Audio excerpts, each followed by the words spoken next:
இத்தனை கிரீம் போடுறான், மூஞ்சி வெள்ளையாக மாட்டுது. விளம்பரத்துல நல்லா ஏமாத்துறானுங்க. சந்தோஷ் சர்ச்சுக்கு போலாமாடா?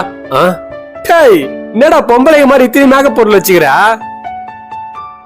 எங்கடா ஜேபி, எல்லாரும் கருப்பாகணும் ரொம்ப கலாயிறாங்கடா ஜேபி. இந்த கிரீம் போட்டாச்சும் வெள்ளையாகலாம் பார்த்தா எங்கடா இந்த மூஞ்சி வெள்ளையாக மாட்டுது. டேய், டெய்லி ப்ரே பண்ணி பைபிள் படிக்கிறா? இல்லையாடா? டேய், நீ வெள்ளையாவத்துக்கு சூப்பரா ட்ரிக் சொல்லுவா, அதை விட்டுட்டு காசு செலவு பண்ணி இத்தனை பொருள் வாங்கி வச்சுக்கிற. டெய்லியும் 1 hour பைபிள் படிச்சுட்டு ப்ரே பண்ண உன் மூஞ்சி சூப்பரா பிரகாசிக்கும். கருப்பா இருந்தாலும் கலையா இருப்ப, அழகா இருப்ப. டேய், தினமும் நான் ஜெபம் பண்ணனுட்டு இந்த போய் சொல்றேன் என்கிட்ட. முடிஞ்சா பைபிள் இருக்க அந்த வசனத்தை எடுத்து காட்டான். டெய்லியும் பிரேயர் பண்ணா மூஞ்சி வெள்ளையாகும்னு.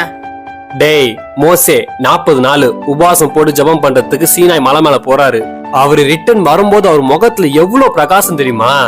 எந்த அளவு பிரகாசம்னா மத்தவங்க கண்ணு கூசுற அளவு. அங்க இருக்கிற ஜனங்க எல்லாருமே ஒரு முக்காடு போட்டுதான் மோசேவை பார்த்தாங்களே. அதுவும் கரெக்ட் தான். டேய், சங்கீதம் 34:5 என்னமா இருக்கு?